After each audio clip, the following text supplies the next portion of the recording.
सोमवार हिलो हाँ हाँ सोमवार हिलो ओड़ा खय उडुक कना हाँ 11 बजे लगभग 11:30 बजे इन बोले बाजार है ना। अच्छा नोनीहाट बाजार से हाँ नुनिहाट बाजार पे है ना।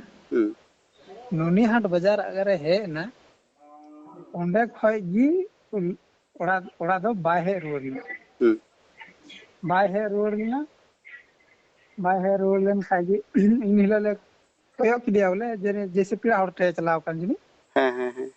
कोड़ा आडे पासे ले फोन केदा पेड़ा हड़ते से गाती कोड़ा टे ओना कोड़ा आडे पासे गोटले छानबीन केदा हाँ जैसे बांग लगावना इन हिलो ये हिलो सोमवार हिलो हाँ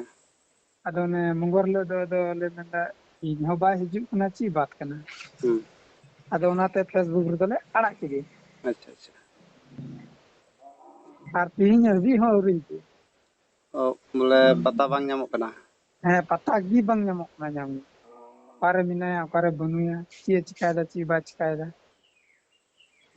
उनी उनी दो ना आमरेन ओड़ा हड़ कान गया से चिलका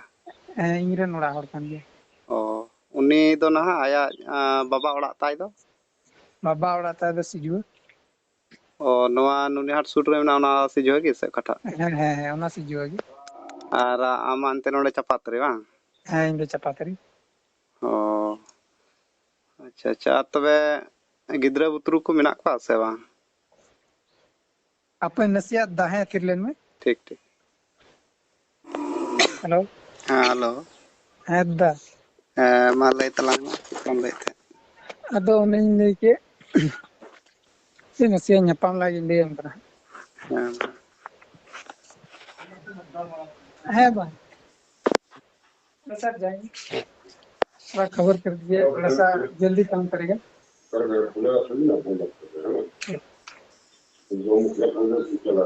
हाँ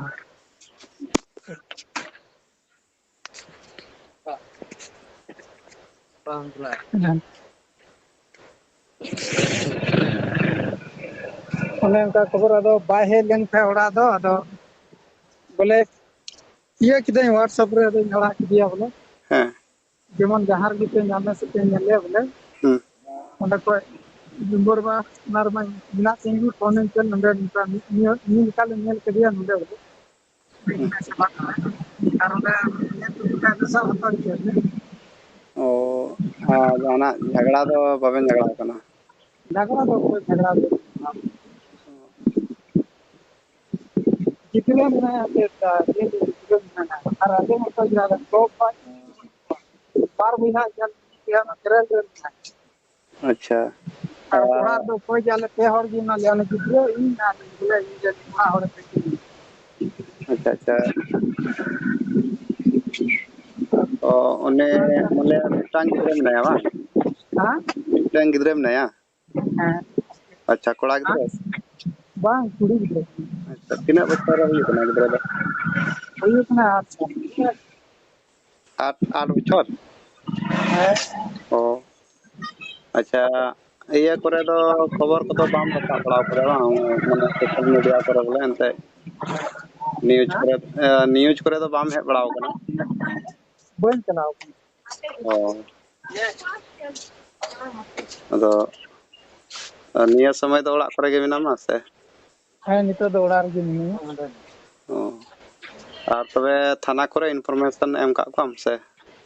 थाना रे एम करे दिन एम का गया बोले अदो नै को मेन उनी न्यूज़ वाला से नापाम लेन गया अदो न्यूज़ वाला ले दिन थाना रे बाम ये लिखा दो न्यूज़ वाला दो अले दो भले ये मा है अच्छा अच्छा उना को मिता दिन नेतार दो आदो सोशल मीडिया अडी गी इया मेना बोले सोशल मीडिया दाराय थे आयमा हड़ को नामो कना अदो हां देन ओदा गोड़ोइन खाद के बतरा के सोशल मीडिया रे नाड़ा के अदो तिहिन आम ओड़ा रेम तन का चला कना ले हां हिजुक के दा चपातरी के थो अच्छा पातरी जी जहां के पे कुली को बोले मिया ओड़ा दो कारण ना पे अच्छा ᱧᱩᱛᱩᱢ ᱪᱮᱫ ᱠᱟᱱ ᱛᱟᱢᱟ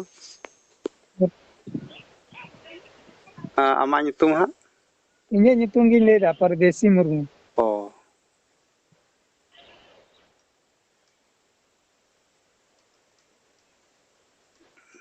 फिर पे हिजुक दा ᱦᱮᱸ ᱵᱚᱞᱮ ᱱᱚᱜᱼᱚᱭ ᱚᱲᱟᱜ ᱥᱮᱫ ᱨᱮ ᱢᱮᱱᱟᱜ ᱟᱠᱟᱫ ᱞᱮᱭᱟ ᱟᱫᱚ ᱱᱟᱦᱟᱜ